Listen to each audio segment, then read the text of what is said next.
Do you believe trauma runs in families like a pattern or breaks with you? I knew something was off the second my phone buzzed with my brother's name, because Ben never texts unless it's something that either hurts or disappoints, and unfortunately, this one did both. I was standing in the kitchen, half listening to the wind howling against the windows, coffee cup warm in my hand, thinking about what wine I should bring to Christmas dinner at Mom's this year. I hadn't even unwrapped the biscotti I bought as a hostess gift when the screen lit up with, "Hey, Ratch thinks it might be better if you skip Christmas this year. No offense, just, some people said you made things uncomfortable last time." That was it. No apology, no warmth, just a soft little knife shoved straight into my gut and twisted with a smiley face. He didn't even sign it with his name, like he didn't want to be too associated with the message. For a second, I stood there rereading it, wondering if maybe I was misinterpreting, if there was some joke I wasn't in on, but there it was clear as day. I wasn't invited. Not because I did something awful, not because I caused a scene or ruined someone's dinner, but because I made people uncomfortable. I knew exactly what that meant. It meant I didn't play along. It meant I didn't laugh when Rachel made one of her fake clumsy digs about my love life or my job. It meant I didn't smile politely when she talked about how hard it must be to be alone during the holidays, as if I were some pitiful, bitter side character in her perfect little Hallmark movie. They always say holidays are about family, but that only works if your family actually sees you as one of them. And mine? They saw me as the black sheep who made them squirm, because I didn't fake it well enough. I'd spent the last few years biting my tongue so hard it practically bled, pretending like I didn't hear the condescension in Rachel's voice every time she said things like, "Claire, you're just so independent," like it was a diagnosis. Like she didn't mean lonely, but wanted me to fill in the blank and smile anyway. I deleted Ben's message without replying. Not out of pettiness, but because I knew anything I wrote would just be another excuse for them to tell the story their way. I could already hear Rachel saying it to someone over wine and goat cheese crostini. "Claire just took it all so personally, it's sad really." And Mom would nod and sip her Chardonnay and say nothing, like always, because it was easier to let the peacekeeper win than admit someone had been exiled. It's funny how silence can be louder than yelling. That text hit me harder than any fight we ever had growing up, because it wasn't angry, it was casual. It was dismissive. It was the kind of thing you send when you've already written someone off, and you just need to check the box labeled communication. And what made it worse was knowing that Rachel probably dictated that message word for word, while Ben just typed it out like an obedient secretary to the woman he married and slowly became. I sat back down on the couch, biscottis still unopened in the grocery bag, and stared at the tree I'd put up 2 weeks ago, trying to feel anything close to festive. The lights twinkled, the ornaments from my childhood dangled peacefully, and yet all I could feel was this deep, hollow ache in my chest. Not just because I was excluded, but because I knew it wasn't new. It had been building for years. Rachel had been chipping away at me bit by bit, smile by smile, until everyone at that dinner table would have said they still loved me, but not one of them wanted me around. I'm not the type to cry over things like this.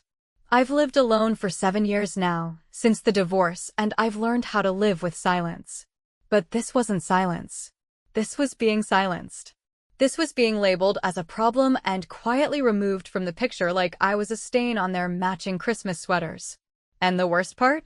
They were probably all proud of themselves for keeping the peace. I stared at the message one last time before deleting it, then got up, walked over to my bookshelf, and pulled out an old journal I hadn't touched in a few years. It was dusty, worn at the edges, filled with notes, thoughts, and names. I flipped to the back where I'd marked a page with a little red star, a habit I picked up from my time doing freelance investigations for corporate HR messes. I wasn't proud of it, but it taught me how to dig, how to listen, how to remember the details people hoped you'd forget. There it was. One name, scrawled in pen, Eva Morrison. I hadn't thought about her in years, but the second I saw her name, it all came back. Rachel's short stint working for some boutique luxury brand out west, the whispers about expense reports, and a messy little scandal that got buried under a few favors and a very cooperative HR manager. I never pushed for details back then. It wasn't my business. But now? Now I wasn't just uninvited. I was erased. And if Rachel thought she could walk over me in designer heels without getting her hands dirty, she clearly forgot who the hell I used to be. I sat back down, opened my laptop, and started searching for Eva. LinkedIn gave me nothing. Facebook was barren. But a quick dig through a mutual contact's profile revealed a last name change and a consulting website that still listed her email address in the footer. I took a deep breath and stared at the screen. I wasn't sure what I was going to say. I wasn't even sure if this was the right move. But I knew one thing with complete clarity. I wasn't going to sit here, alone on Christmas, letting Rachel collect her compliments and refill her glass while she smiled over the dinner table, thinking she'd won. Because sometimes revenge isn't loud. Sometimes it's a whisper, a nudge, a name dropped into the right ear at the right time. And sometimes it starts with one simple email to a woman you haven't spoken to in 5 years. So I typed 3 words, "Still got receipts?" and hit send. There's something uniquely cruel about the way certain people weaponize politeness, the way they wrap their barbs in pastel packaging and make sure the cut is deep enough to bleed, but subtle enough that everyone watching will swear they saw a hug. That's how Rachel operated from the very beginning. Never overt, never vulgar, never raising her voice or using obvious insults, but always walking a careful line between charm and venom, with every word carefully rehearsed. Every gesture curated for an audience, and every moment between us sharpened into something she could twist when she needed to. I remember the first time I met her, 10 years ago at one of those unbearably themed 4th of July cookouts my brother always insisted on hosting. The ones where everyone wore matching red aprons and Ben grilled like it was his full-time job, while Mom sat under the umbrella giving passive-aggressive comments about the potato salad being too gourmet to be American. Rachel showed up that day wearing a crisp white sundress, carrying artisanal lemonade in a mason jar, and smiling like she'd just stepped off the set of a home renovation show. She kissed my cheek like we were already sisters and told me how much she'd heard about me, all while squeezing my arm just a second too long, as if marking territory instead of greeting me. I'd told myself, back then, to give her the benefit of the doubt, because that's what decent people do. You let things go. You assume good intentions. You tell yourself she probably didn't mean it that way when she asked if I was still doing that freelance thing with the same tone someone uses to ask if a teenager still believes in Santa. I bit my tongue every single time she offered to set me up with someone, as though being single was a flaw I was failing to correct. I even smiled when she told a story at dinner about me accidentally overreacting to a family joke, something that had never happened, just to watch the others laugh and look away as I sat there feeling like an outsider in a room full of people who used to know me. What made it worse, always, was Ben. My own brother, once the only person I truly trusted in that family, sitting beside her, watching her charm the room, never speaking up, never defending me, never even acknowledging how often Rachel's so-called jokes came at my expense. There was a time, not so long ago, when Ben and I used to spend hours on the phone, sharing inside jokes and memories about our childhood, when we would team up to survive our parents' quiet dysfunction and promise that we'd always have each other's backs. But people like Rachel have a way of rewriting those promises, not by confrontation, but by erosion, slow, constant, unspoken shifts in loyalty until you're standing in the same room as your sibling and realize you haven't really known them in years. I'm not going to pretend I was perfect in all of this. I know I'm blunt, I know I can come off sharp when I'm tired or when someone hits a nerve, but I never lied, and I never played games. I said what I meant, I asked direct questions, and I expected the same in return, which, in Rachel's world, was a threat. People like her thrive in environments where everything stays just vague enough to be deniable, where you can smile and twist a knife and say, "Oh, I didn't mean it like that," and everyone's too polite or too afraid to call it what it is. Last Christmas was the breaking point. I didn't realize it at the time, not completely, but looking back now, it was the moment the divide became permanent. It was after dinner, after the drinks had loosened everyone's tongues and Mom had started nodding off on the couch. We were sitting around the fire, the kind of artificial one Ben insists looks just like real flame, and Rachel started talking about how exhausting it must be to date at our age, lumping me in without asking. as if my life could be neatly summarized as tragic spinsterism. She laughed and said, "Claire, I don't know how you do it. Still trying, I mean. Most women give up after a while, right?" She said it with that same sugary tone she always used, like she was commiserating with me, but everyone at the table knew it wasn't a question, it was a performance. I looked at Ben. He smiled, half awkward, half complicit. I looked at Mom, who busied herself adjusting the napkins. And I knew right then that I could either speak up and be the dramatic one again, or I could let it slide and die a little more inside. So I said nothing. But that moment stayed with me, sitting in my chest like a swallowed stone. And when I got that text this year, telling me not to come because I'd made people uncomfortable, I understood it wasn't just about that night. It was years in the making. It was the culmination of 1,000 tiny cuts, each one dismissed as a joke, a misunderstanding, a harmless comment. It was Rachel slowly reshaping the narrative until everyone agreed, silently, that it was just easier if I wasn't around. The thing about being cast as the problem is that it frees you from pretending anymore. If they've already decided you're the villain, there's a strange kind of power in leaning into it. I wasn't going to beg for a seat at a table where my absence was more convenient than my presence. But I also wasn't going to let Rachel keep playing saint in front of my family while hiding the dirt under her manicure. I opened my journal again, ran my finger down that old note I'd written about Rachel's time at Vintelux, the high-end lifestyle and travel brand she worked for when she first got married to Ben, back before she got certified as a family therapist online and started hosting wine and wellness nights for her friends. The company had gone through a scandal right after Rachel left, one involving misused corporate hospitality accounts and internal reviews that were quickly swept under the rug.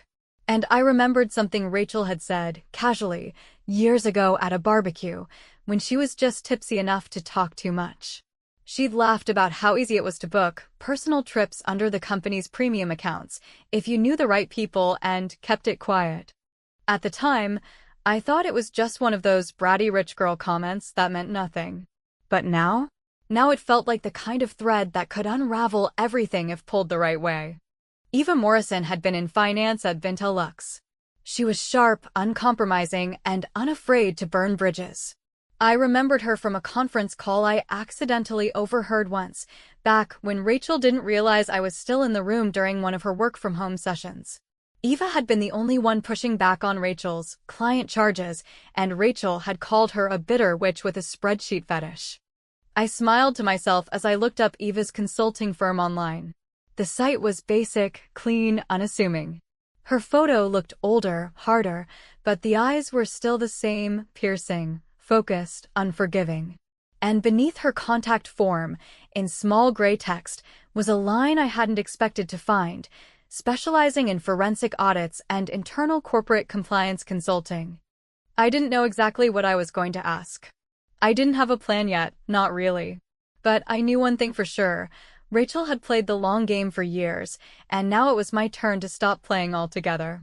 So I clicked contact, typed out a message that was short, sharp, and just specific enough to catch attention, and hit send. Then I closed my laptop, poured myself a glass of wine, and sat back on my couch, not thinking about Christmas or biscotti or being uncomfortable, but about the look on Rachel's face when her perfect little world finally started to shift. Because the thing about politeness is it only works if everyone agrees to stay quiet. And I was done staying quiet. I never really believed in poetic justice, at least not in the clean, satisfying, movie-ending kind where the bad guy slips on his own lie and the audience cheers, but I always believed in pressure, in how certain truths, left alone long enough and buried deep enough under layers of arrogance, denial, and good lighting, eventually start to boil under the surface until they explode through the cracks at the worst possible moment. I wasn't trying to destroy Rachel. I wasn't even sure I had the stomach for that kind of blood sport, but I wanted her to feel what I'd felt sitting in that kitchen, holding my phone, reading a 12-word message that rewrote my role in the family story without so much as a second thought. It took less than 24 hours to hear back from Eva Morrison. Her response came in the form of a 3-sentence email, but every word dripped with the kind of cautious curiosity you develop only after being burned once and keeping the receipts for insurance. She didn't say much, just that she remembered Rachel, and yes, she was still in possession of documentation from her time at Finalizing, and if I wanted to talk, she was available for a call that evening. She gave me a time and a number, and I knew better than to reply with questions. Some things are better said with voices. By 6:30 that night, I was pacing in my living room, phone in hand, second-guessing whether this was smart or petty or necessary. But beneath the nerves, there was a kind of calm I hadn't felt in months, a cold steadiness in my bones, like the part of me that had always bitten her tongue was finally leaning in, deciding that silence hadn't bought me peace, only absence. Eva picked up on the second ring, her voice sharp and efficient, the kind that tells you right away she doesn't waste time on pleasantries or small talk.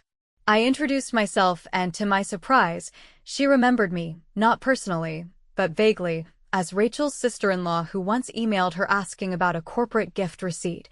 Back when I tried to get Rachel a refund for a duplicate spa package she'd accidentally sent me 2 years in a row. That detail, oddly enough, seemed to endear me to Eva more than anything else, because she laughed and said, she used to do that with clients too, send the same thing twice, then blame the system. I didn't ease into it. I told her that Rachel had managed to alienate me from my own family, that I didn't want revenge for the sake of drama, and that I wasn't interested in outing her to the world, but I needed to know if what I suspected was true. If Rachel had really built her little empire of credibility and good taste on a foundation of misuse, misdirection, and carefully concealed corruption. Eva didn't hesitate.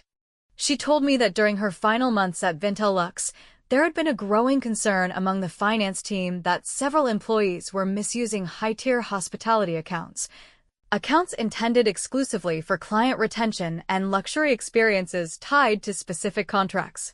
She said Rachel had the highest volume of unexplained charges over a 6-month span, and that while nothing ever came down officially, no termination, no public fallout, the internal flags were loud enough that Eva began compiling records, not out of spite, but because she'd seen what happened when people like Rachel got ahead unchecked. Then she said something that made me sit down, my fingers tightening around the armrest of the couch like I needed something solid to anchor me. She used a corporate concierge account to pay for a honeymoon she took 6 months after she left the company. Said it was a backdated client experience, but the itinerary went straight through her name and her husband's. I knew instantly that it was true. It was the kind of mistake someone like Rachel would make, half believing in her own invincibility, convinced that charm and plausible deniability would cover every trail. I asked Eva if she had the documentation. She did.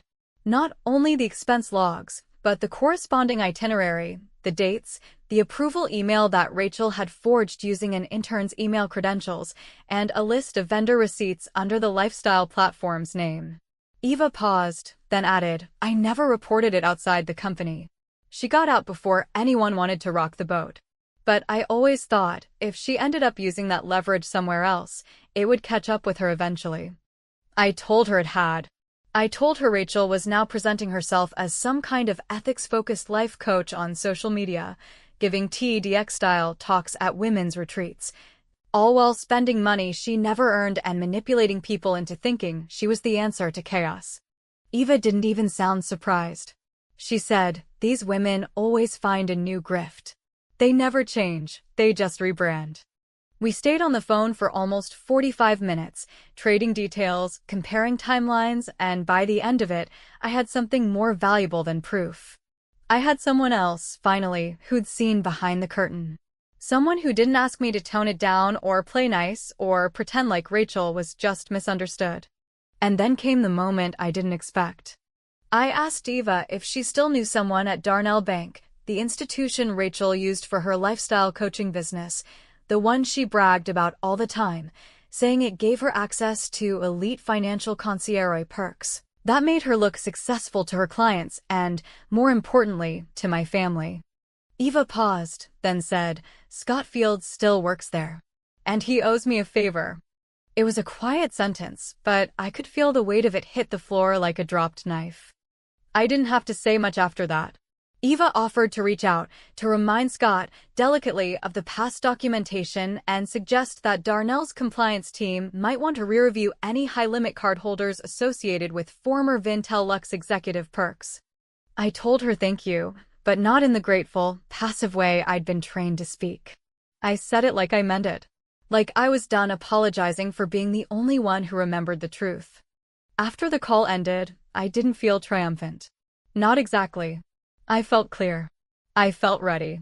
And as I poured myself another glass of wine, I thought about the kind of people who think they can bury history just because it's inconvenient, and how sometimes all it takes is one person who kept the receipts, one call, one quiet favor. And a woman like me, finally deciding not to sit out the holidays anymore. The thing about revenge, real revenge, the kind that doesn't involve shouting matches or social media meltdowns, but instead plays out in whispers, in uncomfortable silences, in sideways glances across a table lined with candles and linen napkins, is that it rarely arrives with fireworks or applause. Instead, it creeps in quietly, like a gas leak, invisible but suffocating, and when it finally ignites, there's no one who can say exactly when it started, only that the explosion feels inevitable. I wasn't there in person when it happened, no one invited me, after all, but I know my family's rhythm better than they think I do, and I can picture that night with almost eerie clarity. The neatly set table. The overpriced floral centerpiece Rachel insisted on sourcing from that boutique florist downtown. The awkward small talk wrapped in too many layers of forced cheer, and Rachel at the center of it all, pouring wine into her own glass like it's a performance. Laughing too hard at things now. One. Really said, looking around for applause that never quite comes. I had no reason to think the consequences of that single call with Eva would unravel so quickly, but apparently, when someone's entire life is stacked like a house of cards atop borrowed credit and embellished credibility, it only takes the faintest gust of pressure from the right direction to bring it all tumbling down. Rachel's luxury card, the one she used for everything from catered lunches to those obscene skincare subscriptions she bragged about, was tied to an executive-level account maintained through Darnell Bank, one of those invitation-only, ultra-high-limit setups with concierge privileges and automatic approvals that made her feel important in rooms where she was terrified of being found out. Eva had reached out to her contact at Darnell early the previous week, and though she didn't give me a play-by-play, I knew from her short follow-up message, he's aware. Enjoy your holiday, that something had shifted behind the scenes. When institutions like that start looking at your activity with the lens of liability instead of loyalty, things tend to happen fast. Christmas dinner at my mother's house always starts the same way: appetizers at 4, dinner by 6, and dessert by 7:30, followed by the annual half-hearted gift exchange no one really enjoys, but everyone pretends is tradition. By the time Rachel's card was declined, during the part of the evening when she traditionally pulled out her phone to order something fancy for the table, as a treat, the family had already sunk into that sluggish post-turkey haze where people stop pretending they enjoy each other and just try to survive until it's socially acceptable to leave. What I've been told, from someone who was there but would rather remain unnamed for reasons I both respect and understand, is that Rachel had decided, in her usual over-the-top way, to surprise everyone with a last-minute gourmet dessert delivery from a bakery in the city, something custom, French-sounding, with gold leaf and imported cream, meant to reinforce her role as the glamorous savior of an otherwise tired gathering. She stood at the head of the table, scrolling on her phone with one perfectly manicured finger, smiling like she was about to grant a royal favor, and casually announced that dessert was on its way and, don't worry, it's all on me. But when she went to place the order through her high-tier concierge app, one that normally wouldn't blink at a $300 delivery, something strange happened. The app froze, then rejected the transaction. She tried again, and again. And then, she pulled out the physical card and attempted a manual payment through her mobile wallet. Declined. Her smile faltered for only a second, barely enough for most people to notice, but in a family that spent decades interpreting every micro-expression as survival, the shift was clear. Ben leaned in, trying to ask quietly what was going on, but Rachel waved him off with that brittle kind of laugh women use when they're one bad minute away from panic and still clinging to the illusion of control. She told the table there must have been a technical issue, blamed the bakery site, blamed the bank's security measures, blamed everything except the truth, which was likely sitting in a risk management file somewhere at Darnell Bank under a heading labeled pending review. Someone offered to cover the order with their own card, my cousin Tim, I believe, but Rachel refused, too proud, too stunned, still trying to regain her balance in heels that had never really fit. She excused herself from the table a moment later, claiming she needed to call the bank directly, but I know, God, I know, that she went into that upstairs bathroom, locked the door, and stared into the mirror trying to figure out where, exactly. Her perfect narrative had cracked open. Meanwhile, back at the table, my niece, the only person in that room who has consistently treated me like a human being, was filming a family TikTok, one of those awkward, half-hearted trends they always do to make the evening seem more fun than it is. At some point during the filming, she accidentally tilted the camera too far, capturing our grandmother's face as she watched Rachel leave the room.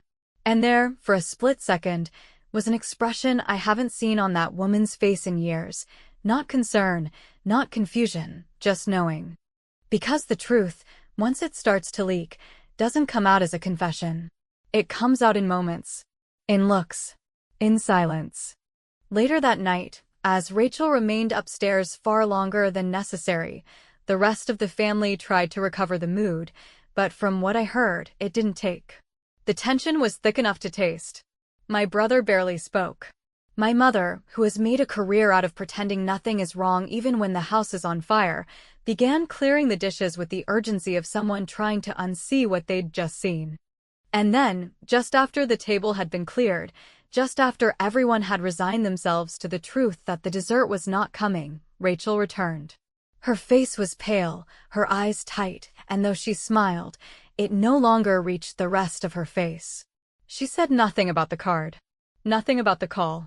She simply sat down, picked up her wine glass, and said, well, maybe next year we'll do things simpler. The message was clear. She knew. She just didn't know how. That night, I got a single text from Eva. It said, that was art. I didn't respond. I didn't need to. Because the point wasn't to ruin Rachel. It wasn't to humiliate her or expose her for sport. It was simply to make her sit in the discomfort she so effortlessly inflicted on others for years, to remove the illusion of control she used as a weapon, and to remind her that some of us remember everything, not out of bitterness, but because we're done being erased. And I knew, as she sat in that dining room trying to smile through the cracks in her image, that she was beginning to understand a feeling she'd long denied existed: consequence. And that was enough. For now. The morning after Christmas always carries a strange kind of stillness, a dull quiet that settles like dust in the air after something heavy has been broken but not yet swept away, a silence that doesn't feel like peace, but more like the echo of things left unsaid. I woke up early, before the sun had cleared the frost off the window panes, and just lay there for a while, wrapped in the quiet, thinking not about what had happened, but about what hadn't, and maybe never would. There had been no apology from Ben, no sudden call from Mom trying to smooth things over with half-truths and overcooked compassion, and certainly no dramatic confession from Rachel, whose carefully curated life had finally started to show seams under the glare of her own spotlight. Instead, there was only stillness, as if the entire family had agreed, without words, to pretend the night before had simply happened, like bad weather or a power outage, something inconvenient, but not worthy of acknowledgement. But silence, I've learned, doesn't mean peace.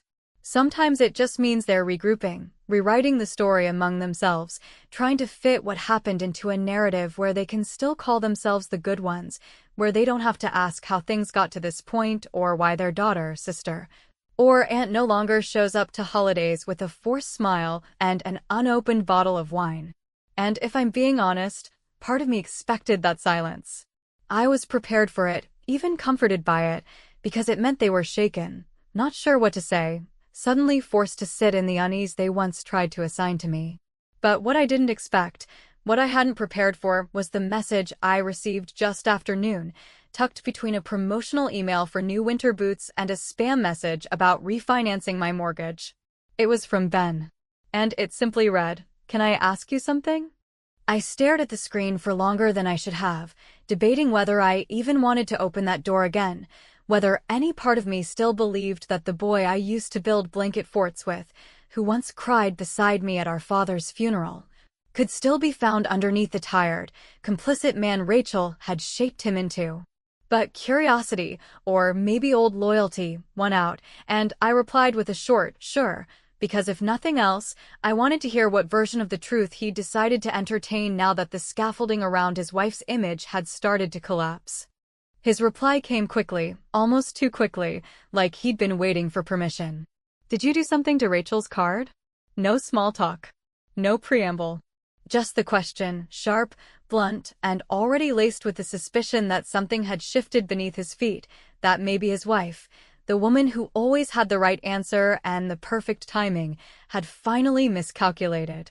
And for a moment, I felt that familiar tug, the one that made me want to soften the blow, protect him from the truth, preserve whatever sliver of our sibling bond still existed.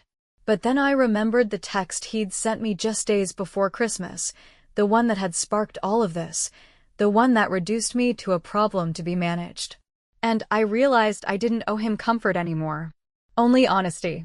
So I wrote back, "I didn't do anything your wife didn't deserve." There was no response, not for a long time, and I didn't expect one.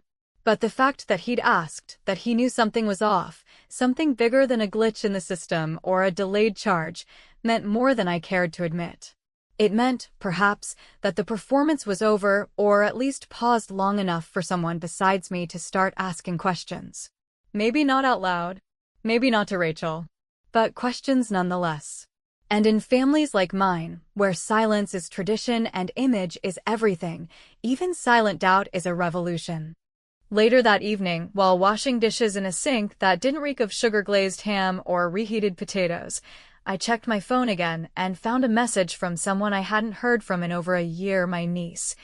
The same one who had captured the video of my grandmother's knowing look, the same one who had always seen through the fog of family politics and found her way back to me with occasional texts, quiet check-ins, and shared memes when no one else bothered.